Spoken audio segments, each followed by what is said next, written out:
Chapter 16. Tock. Back in 2000, when the internet was still relatively new and everyone and his uncle hadn't uploaded their faintest ramblings, there was very little posted on autism. Now there is so much it is often confusing, as people seem to contradict each other.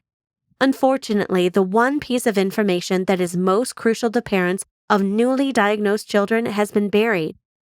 Time is everything. The earlier you start therapy, the GCFC diet, Biomed, Gemini, and fill in the blank, the better it will all work. The twins started gluten-free, casein-free diet when they were nearly 4 years old. By that time, enough brain damage had occurred that it took years to heal and reverse. Had they started the diet at 18 months, or better yet, never had gluten and casein at all, I assure you that you would not be reading this book right now, because there wouldn't be a book. They still may have been diagnosed with autism, but John would likely have responded to ABA the way his sister did, and there would probably have been no need for me to invent discrete video modeling and create Gemini. Every day that you wait, every minute even, their little brains are getting more stuck in their ways and harder to mold. Over the last 19 years, I have spoken to thousands of parents. All of the parents whose children started intensive therapy before 2 years old, only a small handful are still dependent today. In some areas of the world, officials won't even diagnose autism before age 5. This is true in many places in the UK, where wait lists for diagnosis can be over a year long. Therapists are so scarce in the world that many older people are simply turned away. I know a woman in Australia whose teenage daughter was turned away by over 30 speech pathologists because they felt their limited time was better spent on a young child. I am constantly surprised how few parents today have the urgency I felt just 24 hours after reading about autism. Back then, this message was everywhere. Today, it is buried in mommy blogs, biomedical interventions, and a host of other absolutely wonderful information. Don't get me wrong, it isn't that I'm against all this new stuff. It is just that the essential is being drowned out. Children need therapy the minute a parent suspects a delay, not a week later, not after a diagnosis, and for heaven's sake, not years later. 18 months old is not too early to start, and at that very minute, Gemini can provide therapy right in the child's home. I know I write a lot about getting a therapist on board, but the truth of the matter is, these people aren't on every corner. There is often a longer wait list for a therapist than for a diagnosis, and they don't come cheaply either. Gemini was designed to be shallow enough for a lamb to bathe in or deep enough for an elephant to swim. The new Gemini is so user-friendly that any technophobe can get started. It is true that the complete video library with over 100,000 videos can be a bit daunting, but that section can be set aside if the parent isn't up to it. The automated assessment does an exceptionally good job at directing the parent to the best starting point for the child.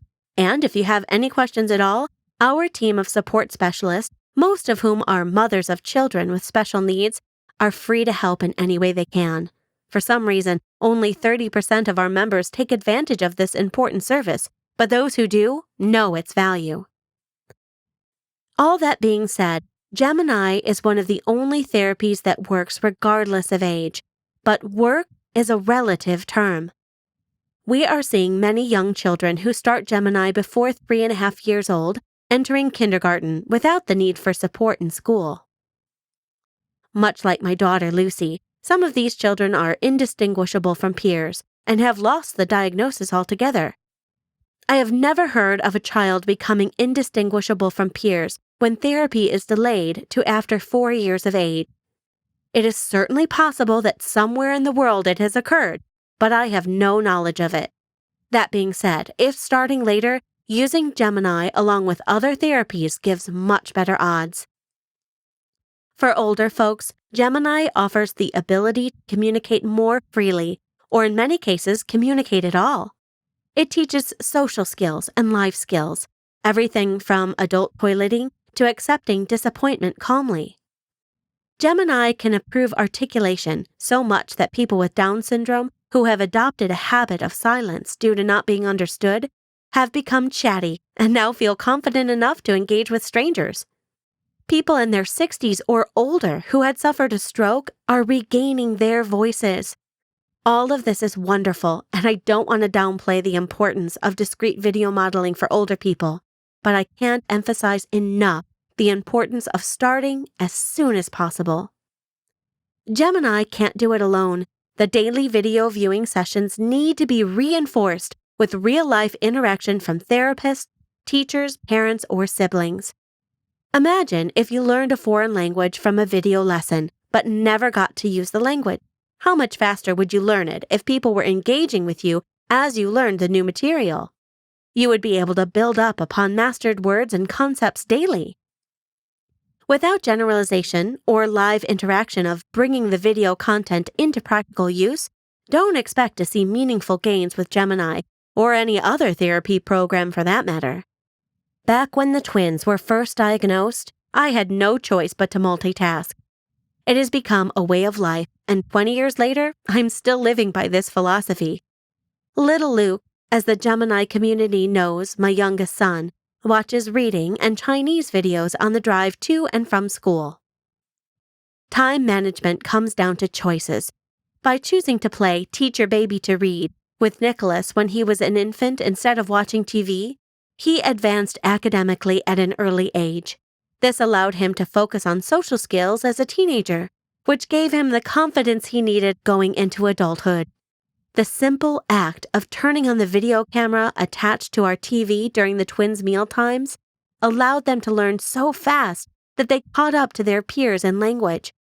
By watching reading videos in the car instead of listening to music, little Luke will overcome dyslexia by the time most dyslexic kids are just being diagnosed with it.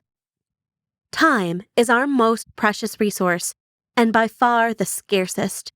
So much of our future is dependent on how we choose to spend our time now. These choices change the trajectory of our lives and our children's lives. The change may be imperceptible at first, but over the years it will be massive.